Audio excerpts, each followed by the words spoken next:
রেনু মরে গেল। হাসপাতালের ছোট কেবিন, ফিকে সবুজ দেওয়ালের গায়ে বিকেলের ছায়া ক্রমশ তামাটে হয়ে যাচ্ছে। হাওয়ার হাওয়ায় ফুটে উঠেছে জানালার পর্দাটা। তীর্থপতি দেখল। এতক্ষণ দাঁড়িয়ে দাঁড়িয়ে অর্থহীন শূন্য দৃষ্টিতে তাকিয়েছিল তীর্থপতি। হঠাৎ ধপ করে চেয়ারটার উপরে বসে পড়ল। তারপর দুটো হাতের মধ্যে মুখ গুঁজে মসৃণ সমতলের সঙ্গে মিশে যেতে চাইল। নিঃশব্দ ঘরে পল গুনতে গুনতে একজন নার্স আর দুজন ডাক্তার তীর্থপতির ভেঙে পড়ার অপেক্ষা করছিলেন। এইবার তাঁরা একটু বিচলিত হলেন। পা টিপে টিপে এগিয়ে এলেন ডাক্তারবাবু। তীর্থপতির কাঁধে একটা হাত রাখলেন। দুই হাঁটু আর দুই হাতের মধ্যে তীর্থপতির দেহটা স্তব্ধ। তীর্থপতির মাথায় হাত বুলিয়ে দিলেন তিনি। ভেঙে পড়লে চলবে না। নিষ্কম্প গলা ডাক্তারবাবুর। থমথমে জলদ স্বর সারা কেবিন জুড়ে বেজে উঠল। শোককে জয় করতে হবে, সহ্য করতে হবে। What else can we do, my dear friend? মৃত্যুর উপর কারোর হাত নেই। আপনি যতদূর সম্ভব করেছেন, আমরা আমাদের যথাসাধ্য চেষ্টা করেছি। তীর্থপতি স্তব্ধ, মুখ তুলল না, এতটুকু নড়ল না, জোরে হেসে উঠল না, ফুঁপিয়ে কাঁদল না। ডাক্তারবাবু আর কি বলা উচিত বুঝতে না পেরে সহসা চুপ করে গেলেন। দ্বিতীয় ডাক্তার এইবার মুখ খুললেন। সমবেদনায় গাঢ় গম্ভীর তার স্বর। ভেঙে পড়বেন না, তিনি বলছিলেন। শুধু আপনারই নয়, ভেবে দেখুন এই হাসপাতালে রোজ কতজন মারা যাচ্ছে। মৃত্যু কারুর কথা শোনে না, বারণ শোনে না। আপনি দুঃখ করলেও আপনার স্ত্রী আর ফিরে আসবেন না। আপনার সামনে এখনও বিরাট ভবিষ্যৎ পড়ে রয়েছে। ডাক্তারবাবু চুপ করলেন, সোজাসুজি তাকালেন তীর্থপতির দিকে। তীর্থপতি অবিচল, দুই হাঁটুর উপরে রাখা দুই হাতের পরিসরে মাথা গুঁজে একটা শিলীভূতি অবয়ব যেন অনায়াস ভঙ্গিতে ঘুমিয়ে রয়েছে। সামনে পিছনে তাকালেন ডাক্তারবাবু। মুহূর্ত, সময়। তারপর কয়েক পা এগিয়ে ঝুঁকে দাঁড়ালেন তীর্থপতির সম্মুখে। শোকে আত্মার সদ্গতি হয় না। আসুন আমরা প্রার্থনা করি, তাঁর আত্মা শান্তি লাভ করুক। এর চেয়ে ভয়াবহ আরও মারাত্মক ক্ষতি মানুষের হতে পারে। উঠে দাঁড়ান। এরপর আপনাকে আত্মীয় স্বজনদের খবর দিতে হবে, সৎকারের ব্যবস্থা করতে হবে। পৌষের বিকেল, তাড়াতাড়ি সন্ধে হবার চেষ্টা করছে। ছায়াচ্ছন্ন কেবিনের মধ্যে দাঁড়িয়ে দুজন ডাক্তার ও একজন নার্স দেখল কোমর ভেঙে উঠে দাঁড়িয়েছে তীর্থপতি। তীর্থপতি তাকিয়েছিল রেনুর দিকে। সাদা চাদরে ঢাকা রেনু। রেনুর মুখটা ও দেখতে পাচ্ছিল না। রেনু সাদা না শুভ্র, রেনু শূন্য। শূন্য নিরালোকে নক্ষত্র নিহারিকা ছাড়িয়ে ভেসে যাচ্ছে রেনু। রেনু, ন্যায় রত্নলেনের রেনু, তীর্থপতির রেনু। আস্তে আস্তে এগুলো তীর্থপতি। রেনুর বিছানার পাশে, রেনুর মাথার কাছে দাঁড়ালো। কয়েকটা চুল বেরিয়ে আছে বাহিরে, চিকন, সূক্ষ্ম ও রুক্ষ কতগুলো চুল। চাদরের উপরে রেনুর নাকটা ফুটে উঠেছে, চিবুকটা দেখা যাচ্ছে। গলার নিচে বুকের কাছটা এখনো একটু বেশি উঁচু, কিন্তু আবেগে শক্ত হয়ে আবার ধীরে ধীরে কোমল হয়ে যাচ্ছে না। শ্বাস ফেলছে না রেনু, হাসছে না। কেন? মুঠো শক্ত হলো তীর্থপতির। মুখের দিকে চাদরটা টেনে বুক পর্যন্ত নামিয়ে দিল। ঠোঁট দুটো একটু ফাঁক হয়ে আছে রেনুর। সাদা, ম্লান, ছোট্ট একটা দাঁত দেখা যাচ্ছে, যেমন যেত। ওই দাঁতটাকে অনেক দিন লক্ষ্য করেছে তীর্থপতি। রেনু হাসলে ওই দাঁতটা দেখা যেত। কপালটা আজ বড় বেশি চকচক করছে। রোগ পাণ্ডুর গাল দুটো যেন ভরে উঠেছে। তীর্থপতির বাঁ চোখের কোণে বরফের কুচির মতো একটা সাদা বিন্দু ফুটে উঠল। রেনুর মুখের দিকে তাকিয়ে তীর্থপতির ঠোঁট দুটো একটু কাঁপল। বোধহয় বলল তীর্থপতি, কেন তুমি মরে গেলে রেনু? কিংবা হয়তো বলল, আমার এখনো খাওয়া হয়নি রেনু, তুমি দেখো। কিংবা হয়তো কিছুই বলেনি, বলতে চায়ও নি। সন্ধ্যার বাতাস তীর্থপতির ঠোঁট দুটোকে একটু নাড়িয়ে দিয়ে গেল। আবার চাদর দিয়ে রেনুর সর্বাঙ্গ ঢেকে দিল তীর্থপতি। তারপর তাকিয়ে তাকিয়ে সমস্ত ঘরটাকে দেখল।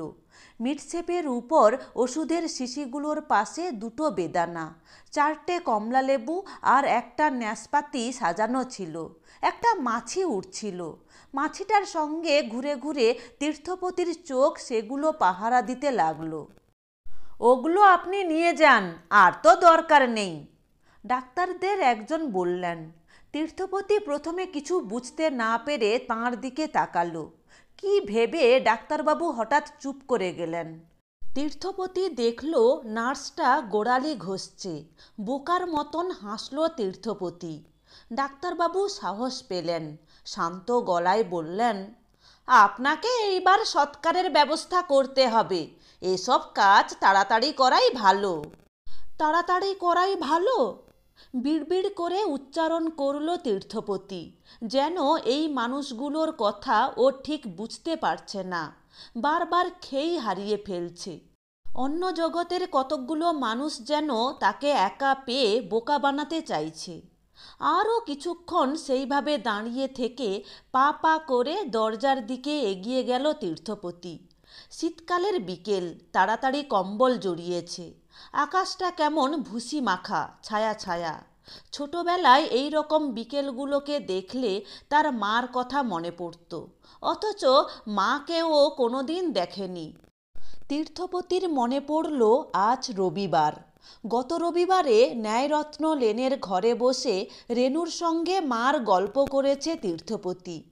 আকাশটা এখন গায়ে ছাই মেখে ভয় দেখাচ্ছে। রেনু আজ গল্প হয়ে গেল। আনমনার মতন বারান্দা দিয়ে হেঁটে যাচ্ছিল তীর্থপতি। একজন ডাক্তার তার পাশে পাশে এগিয়ে এলেন। তার পিঠে কেউ আলতো হাত রেখেছে অনুভব করল তীর্থপতি। রেনু মরে গেল, আমার রেনু মরে গেল, তাই ওরা আমাকে সান্ত্বনা দিচ্ছে। অথচ প্রথম যেদিন রেনু এখানে এসেছিল, ডাক্তারবাবুরা সেদিন ভ্রুকুটি করেছে, বকেছে, কথা শুনিয়েছে। কেউ মরে গেলে মানুষ সান্ত্বনা দেয়, ভালোবাসে। আমিও মরে যাব রেনু, তোমার মতন আমিও মরে যাব, তীর্থপতি ভাবল। কেবিনটা এখন আর দেখা যাচ্ছে না। হঠাৎ খেয়াল হলো তীর্থপতির, সেই ডাক্তারবাবু কখন সরে গিয়েছে পাশ থেকে। তীর্থপতি দাঁড়ালো। বেশি ভিড় হয়নি আজ। লনে মোটা ফর্সা মতন একটা ছেলে একজন মহিলার পাশে দাঁড়িয়ে আইসক্রিম খাচ্ছে। রেনু বলেছিল মোটাসোটা ফর্সা হাসি খুশি বাচ্চা তার পছন্দ। রেনু মরে গেল, অথচ ছেলে দেখতে পেল না। ঠোঁটের উপর একটা দাঁত বসে গিয়েছিল তীর্থপতির। ঢোক গিলে দেখল এক ভদ্রলোক ঠোঙাই করে কমলালেবু নিয়ে যাচ্ছে। তীর্থপতির মনে পড়ল কেবিন থেকে বেরুবার সময় রেনুর জন্যে কেনা কমলালেবু আর বেদানা আর ন্যাসপাতিগুলো সে সঙ্গে নিয়ে এসেছে। হাতটা তাই এতক্ষণ ভারী ভারী লাগছিল। ফলগুলো কি বিক্রি করে দেব, একবার ভাবল তীর্থপতি। রেনু কোনোদিন কমলালেবু খায় না। কমলালেবু ছেলে মানুষের খাদ্য, রেনুর তাই লজ্জা। আজ কিন্তু না করেনি। তীর্থপতি যা বলেছে তাই শুনেছে। সকালবেলার রেনুকে তাই ভীষণ ভালো লাগছিল। তীর্থপতি বলেছিল, যাই, বিকেলে তোমার জন্য কমলালেবু নিয়ে আসব। কথা বলতে কষ্ট হচ্ছিল রেনুর। বলেছিল, বিকেলে একটু তাড়াতাড়ি এসো। তীর্থপতি বলেছিল, আসবো। তীর্থপতি হাসল। আমি তাড়াতাড়ি এসেছিলাম রেনু, তোমার জন্য কমলালেবু এনেছিলাম, কিন্তু তুমি কই দাঁড়ালে না। বিকেলের অনেক আগে কোন দুপুরে তুমি আমাকে ভুলে গেলে, আমি তা জানলুম না। ময়লা ইজের পরা খালি গা, রুক্ষ মাথা কতগুলো বাচ্চা তার মুখের দিকে তাকিয়েছিল। ফলগুলো তাদের হাতে ভাগ করে দিল তীর্থপতি। হ্যাংলার মতো কেড়ে ছিঁড়ে মারামারি করে তারা খেতে লাগলো। গা শিরশির করছিল তীর্থপতির। রেনু এইরকম ছেলে চায়নি। হঠাৎ চোখে পড়ল তীর্থপতির, হাঁ করে একটি মেয়ে তার দিকে তাকিয়ে রয়েছে। তীর্থপতিকে দেখে মেয়েটি হাসল। মেয়ে নয়, মহিলা, মাথায় ঘোমটা, সিঁথিতে সিঁদুর। কেমন যেন চেনা চেনা মনে হচ্ছে। এক পলক তাকিয়ে থেকেই চিনতে পারল তীর্থপতি। ন্যায়রত্ন লেনের বাসায় একদিন এসেছিলেন মহিলা। নামটা কি মনে পড়েছে? হ্যাঁ, শোভনা। রেনুর বন্ধু শোভনা। পরিচয় করিয়ে দিয়েছিল রেনু, মনে পড়েছে। ওকে আরও একদিন আসতে বলেছিল রেনু, শোভনা যায়নি। কিন্তু এই পথে আসতে যেতে এই ৬-৭ মাসে ২-৩ বার দেখা হয়েছে শোভনার সঙ্গে। শোভনা চিনতে পেরেছে, হেসেছে, রেনুর কথা জিজ্ঞাসা করেছে। তীর্থপতি এগিয়ে গেল। শুকনো ম্লান হেসে শোভনা জিজ্ঞাসা করলে, আরে আপনি এখানে কি করছিলেন? তীর্থপতিও হাসল, বললে, এই এমনি। রেনুর কি খবর, কেমন আছে? একটা দোতলা বাস আসছিল। দোতলায় একটা কুঞ্চিত মেয়ে বাহিরে মুখ বাড়িয়ে বসে রয়েছে। সেদিকে তাকিয়ে উন্মন স্বরে তীর্থপতি বললে, ভালো। শোভনা তাকিয়েছিল তীর্থপতির মুখের দিকে, তারপর মাটি দেখছিল। তীর্থপতি দেখছিল শোভনাকে। রেনু খুব গাঢ় করে সিঁদুর পরত। শোভনার সিঁথিতে সিঁদুরের রং ফিকে। রোগা শিরোম একটা নির্জীব শালিককে মনে পড়ছিল তীর্থপতির। ঘাড় চুলকে শুধলে, আপনার খবর কি, এখানে কি করছিলেন? কয়েক মুহূর্ত কোনো জবাব দিল না শোভনা। আঁচলে আঙুল জড়ালো, হাত ঘষল চিবুকে। রাস্তায় আলো জ্বলে গিয়েছে। শোভনা ভাবছে, তীর্থপতি দেখছিল। আমার স্বামী অসুস্থ, এখানে রয়েছেন। ও, নির্লিপ্তভাবে জিভ ওল্টালো তীর্থপতি। কি হয়েছে? শোভনা চোখ তুলল। লাংসের পাশে একটা হাড়। সিরিয়াস কিছু? ডাক্তার কি বলছেন? হ্যাঁ তাই, কাল অপারেশন। ভয় করছে নাকি? চোখ দুটো শিরশির করছিল তীর্থপতির। শোভনা একটু কাঁপল। ভয় তো বটেই, শক্ত অপারেশন, কি যে হবে। চোখ ছলছল করছিল শোভনার। তীর্থপতি দেখল মুখ ফিরিয়ে চোখে আঁচল চাপছে শোভনা। রেনুর বন্ধু শোভনা। রেনু রেনু রেনু, রেনু মরে গিয়েছে। রেনু আমার কে? শোভনার স্বামীও মরে যেতে পারে। তীর্থপতি হাসল। কাল কখন অপারেশন? 2টোর সময়, দুপুরে। ও। একটা ট্যাক্সি এসে থামল। সেদিকে তাকিয়ে চুপ করল তীর্থপতি। আমার বড্ড ভয় করছে। একেবারে পাশে সরে এসেছিল শোভনা। বুঝতে পারছি না কি হবে। কাল দুপুরে আপনি একবার আসবেন? শোভনা কাঁদছে। দেখল তীর্থপতি। ছোট্ট নরম একটা ভীরু পাখির মতন কাঁপছে। রুক্ষ চুল, চোখের কোলে কালি, মুখটা শুকনো। শোভনাকে ধাক্কা দিয়ে একটা ছেলে চলে গেল। সূক্ষ্ম হেসে তীর্থপতি বললে, ভয়ের কি আছে, আসবো। পারলে রেনুকেও নিয়ে আসবেন। কলকাতায় আমার কোনো আত্মীয় স্বজন নেই। জবাব না দিয়ে অন্যমনস্ক হতে চেষ্টা করল তীর্থপতি। ন্যায়রত্ন লেনের বাসায় এখন তালা ঝুলছে। রেনু বলেছিল, ভালো করে তালা দিয়ে টেনে টুনে দেখে নিও, নইলে চোর ঢুকবে। চোরকে রেনুর বড় ভয়। একটা ছিঁচকে চোর একবার রেনুর ঢাকাই শাড়িটা চুরি করেছিল। রেনু সেদিন খুব কেঁদেছে। কেঁদে কেঁদে চোখ লাল করেছে, ঠোঁট ফুলিয়েছে। রেনু, তুমি নিজে আজ চুরি হয়ে গিয়েছ, অথচ আমি কাঁদছি না। ভয়ে ভয়ে একবার পিছনে তাকালো তীর্থপতি। বাড়িতে আমার শাশুড়ি একলা আছেন, আমি যাই। শোভনার দিকে চোখ ফেরালো তীর্থপতি। কাল ঠিক আসবেন কিন্তু। আপনি যাচ্ছেন কোথায়? তীর্থপতি ব্যস্ত হলো। ওই আমার বাস আসছে, রাত হলো, অনেকটা পথ। চলুন আপনাকে এগিয়ে দিই। একলা যেতে পারবো, কেন কষ্ট করবেন? না না, কষ্ট কি? শোভনার পিছনে পিছনে বাসে উঠল তীর্থপতি, বসল পাশাপাশি। আজকের সন্ধেটা কেমন অন্যরকম, কিসের মতন ঠিক বোঝা যাচ্ছে না। আলো জ্বলছে, গাড়ি ছুটছে। এই বাড়িগুলো কি আগেও ছিল? মনে হচ্ছে নতুন। মেট্রোয় কোন ছবি? সাহেব মেমগুলো ভারী নির্লজ্জ। ছি, ওর জন্যে বাড়ি তো আছে। তীর্থপতি হাসল। আমরা একদিন জোরে ছবি তোলাবো, রেনু বলেছিল। না, পাশাপাশি নয়, সবসময় বুঝি তাই। না, তুমি চেয়ারে বসবে, আমি তোমার পিছনে তোমার কাঁধে হাত দিয়ে দাঁড়াবো। রেনু, তোমার বন্ধু শোভনা এখন আমার পাশে, তুমি হিংসে করবে না। রেনুকে আমার কথা বলবেন, তাহলে ও আসবে। হ্যাঁ, বলবো। আস্তে ঘাড় নাড়ল তীর্থপতি। পুরুষ মানুষরা এমনই হয়, শোভনা বলছিল। কতদিন বলেছি তাচ্ছিল্য করো না, কি থেকে কি হয় ঠিক কি তার। তখন আমার কথা শোনেনি, হেসে উড়িয়ে দিয়েছে। তার কি, এখন কিছু হলে? হ্যাঁ, কিছু হলে। শোভনার ঠোঁট দুটো সাদা হয়ে গেল।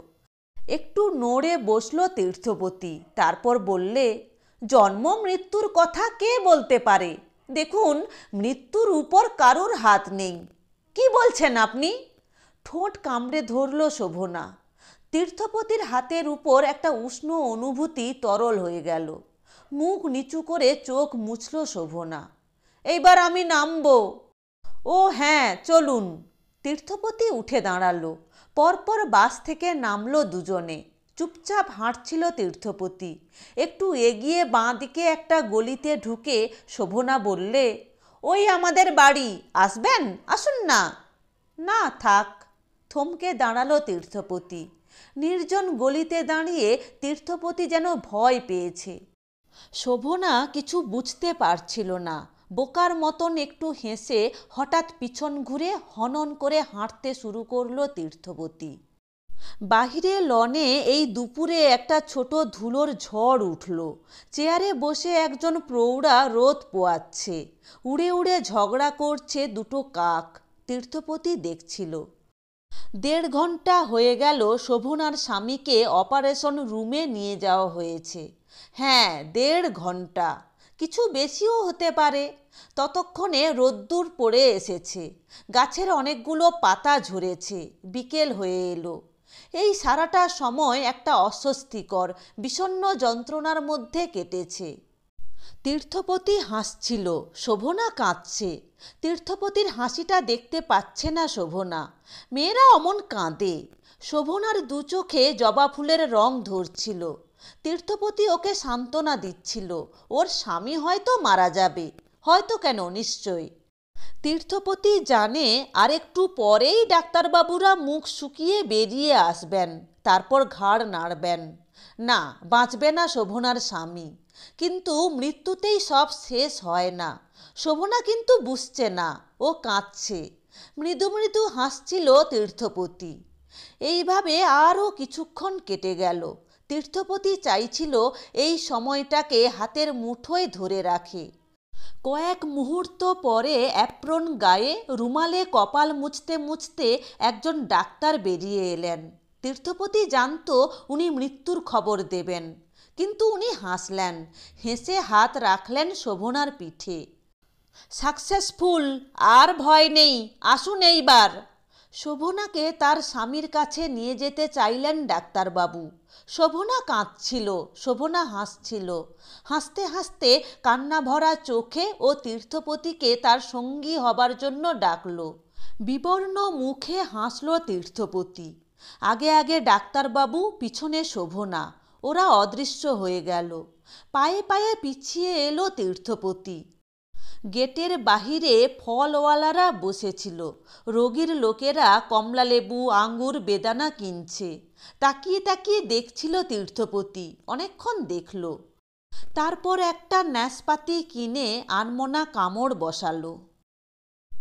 সবাই ভালো থাকবে, সুস্থ থাকবে। এরকম আরও ভালো ভালো গল্প শুনতে হলে চ্যানেলটি সাবস্ক্রাইব করে পাশে থাকা বেল আইকনটি প্রেস করো।